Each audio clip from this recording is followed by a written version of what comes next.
시카고 윈TV 미주 핫뉴스입니다. 인플레이션으로 물가가 크게 상승하면서 내년 소셜임금 수혜액도 덩달아 오를 것으로 보입니다. 사회보장국은 매년 7, 8, 9월 물가 상승률을 조사해 10월 중순 그에 따른 연금 조정액을 발표합니다.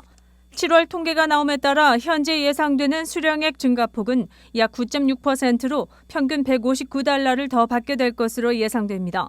비영리 단체 시니어 시티즌스 리그는 올해 고유가와 인플레이션이 계속되면서 최신 물가 상승률이 반영되지 않은 연금을 수령하고 있던 많은 소셜 수혜자들이 어려움을 겪고 있다며 연금 상향 조정의 중요성을 강조했습니다.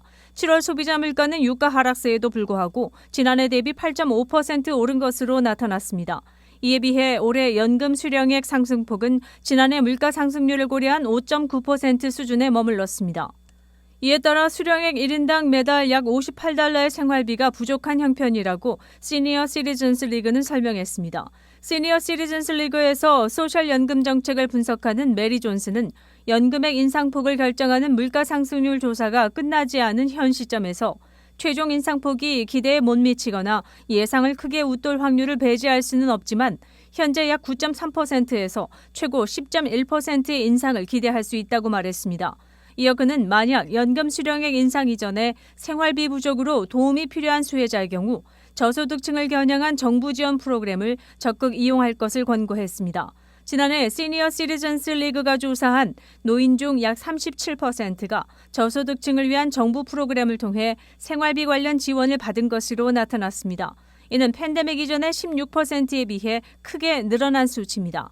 존슨은 이에 대해 팬데믹과 인플레이션으로 연금 같은 고정된 수입으로 생활하는 많은 성인들이 소셜연금과 메디케어 혜택의 빈 공간을 충족하기 위해 정부 지원 프로그램에 눈길을 돌리고 있다는 이야기라고 설명했습니다.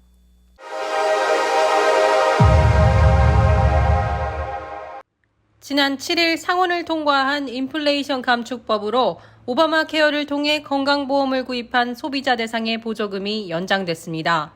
3년 연장으로 2025년까지 운영되는 이 보조금 제도는 지난해 팬데믹으로 인한 가계의 어려움을 돕고자 시행된 미국 구조계획법에 따라 2년 기한으로 시행되어 왔습니다. 당초 연장에 대한 합의가 없을 시 올해 말 만료될 예정이었던 이 보조금 혜택으로 그간 수혜를 받아온 1,300만 명 오바마 케어 가입자들은 내년 보험료에 대한 걱정을 크게 덜 수 있게 되었습니다. 이는 오바마 케어를 통해 사설보험에 가입한 1,450만 명 중 대부분을 차지하는 규모입니다. 일리노이주 오바마 케어 가입자의 경우 많은 보험사가 내년 관련 보험료가 최고 16% 인상할 수도 있다는 소식에 생긴 부담을 이번 보조금으로 조금이나마 상쇄할 수 있게 됐습니다. 이달 초 일리노이주 최대 건강보험사인 블루크로스 블루실드 일리노이는 2023년 평균 5.3%의 보험료 인상폭, 셀틱 인슈어런스는 13.7%의 평균 인상폭을 제시한 바 있습니다. 유나이티드 헬스케어 일리노이는 내년 오바마 케어 보험료를 16% 인상할 계획이라고 전했습니다. 이번에 연장된 보조금의 혜택을 받게 되면 가구의 소득에 상관없이 보험료가 최대 연소득 8.5%의 상한선을 넘지 못하게 됩니다. 미 보건사회복지성이 지난 3월 발표한 조사에 따르면 보조금이 폐지될 시 인상될 보험금으로 현재 오바마 케어 가입자 중 약 300만 명이 수혜를 받지 못하게 되며 이로 인해 건강보험 혜택을 전혀 받지 못할 수도 있는 것으로 나타났습니다. 이번 오바마 케어 보조금 제도 연장을 포함한 인플레이션 감축법은 이번 주 하원 투표를 거쳐 조 바이든 대통령이 최종 서명을 할 전망입니다. 윈티비 뉴스 최지원입니다.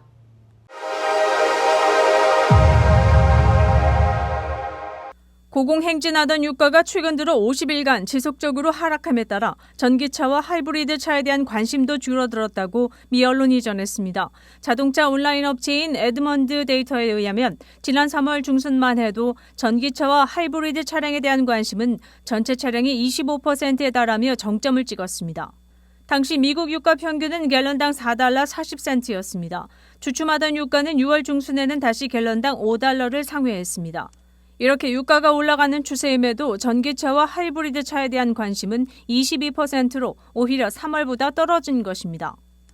최근 유가는 하락을 거듭해 3월보다 5% 정도 낮아졌지만 전기차에 대한 관심도는 당시보다 32%나 줄었습니다. 일반 소비자들이 상당히 올라가 있는 유가에 익숙해져 가면서 갤런당 30에서 40센트 정도 내려간다 해도 가격 차이에 둔감해짐에 따라 유가 상승에 대한 관심이 줄어든 것이라고 분석했습니다. 정부는 전기차에 대한 인센티브를 4,000에서 7,500달러까지 제공하며 매출을 부추기지만 소비자의 소득 수준과 전기차 가격이 맞아떨어져야 이런 인센티브를 받을 수 있습니다.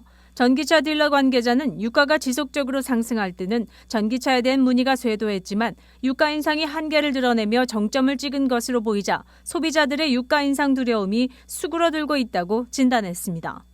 윈TV 채널 24.5와 MCTV 채널 24.6 방송은 안테나를 이용한 공중파 방송을 통해 시청할 수 있습니다.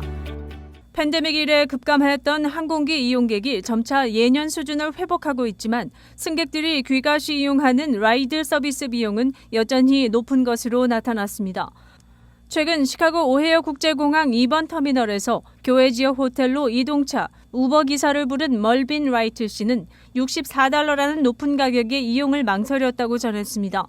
오헤어 공항부터 그가 묵을 세인트 찰스까지 다른 교통수단은 전무하기에 비싼 이용료를 지불하고라도 탑승할 수밖에 없었다고 덧붙였습니다. 오헤어 공항 근방의 시카고발 공항 도착 라이드 서비스 이용료는 지난해 평균 $55 33센트에서 올 6월에는 $60 56센트로 크게 상승했습니다. 이는 해당 데이터가 수집되기 시작한 2018년 이래로 최고 가격입니다. 미드웨이 공항의 경우 시카고 출발 공항 도착 라이드의 6월 평균 이용료는 $53 56센트로 집계됐습니다. 노스웨스턴 대학교 도시환경공학 명예박사 조셉 쇼퍼는 고유가의 영향도 있지만 높은 이용료의 주요 원인은 노동력 부족이라고 설명했습니다.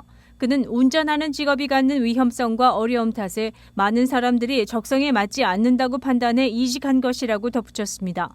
불특정 다수를 태우는 라이드 서비스 특성상 범죄에 노출되거나 코로나 감염 가능성이 높아지는 등 위험을 감수해야 하고 공항 주변 승객의 경우 통역이 필요할 수도 있다는 점 또한 많은 운전자들이 꺼리는 부분 중 하나라고 쇼퍼 박사는 말했습니다. 스마트폰 기반의 라이드 서비스뿐만 아니라 공항 주변 택시 운전자들도 비슷한 어려움을 겪으며 노동력 부족을 체감하고 있는 것으로 나타났습니다.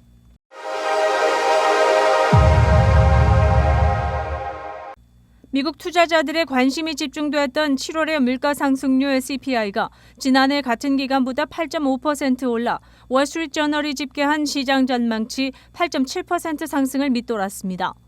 전달인 6월 9.1% 상승폭에 못 미치는 수치가 나오자 안도의 분위기입니다. 미 언론에 따르면 뉴욕 증권거래소에서 다우존스 30 산업평균지수가 535포인트 오르고 스탠더드&푸어스 500 지수는 87포인트, 그리고 기술주 중심의 나스닥 지수도 전장보다 360포인트 각각 오르며 거래를 마쳤습니다. 특히 나스닥은 107거래일 만에 공식적으로 약세장의 베어마켓에서 벗어났습니다. 이처럼 물가 상승률이 둔화하는 것은 유가 등 에너지 가격이 크게 하락한 것이 영향을 미친 것으로 보이며 주가 상승과 더불어 달러와 국채금리는 하락세를 나타냈습니다. 따라서 연준이 9월에 기준금리를 0.5%포인트 인상할 가능성이 0.75%포인트 인상보다 높다는 전망이 나오고 있습니다. 금융 전문가들도 연준의 긴축 속도 완화를 점쳤습니다.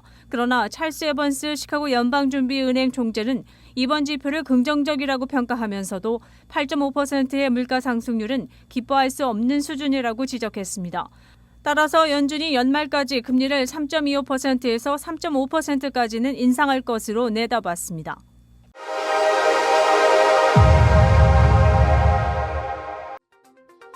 코로나19 현황입니다. 미 전 지역 신규 확진 95,530명, 신규 사망자 수는 429명입니다. 일리노이주 신규 확진 5,727명, 신규 사망자 수는 14명입니다. 다음은 어제 기준 각 주의 신규 확진자와 신규 사망자 수입니다.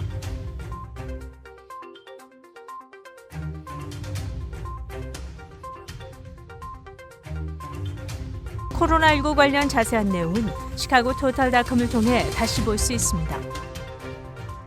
시카고 한인동포 일간지 한국일보는 전자신문으로도 배포됩니다. 시카고 한국일보 무료 신문은 가까운 한인식당이나 마켓에서 볼 수 있습니다. 뉴스24에서는 여러분의 제보를 기다립니다. 제보 전화 847-290-8282번입니다.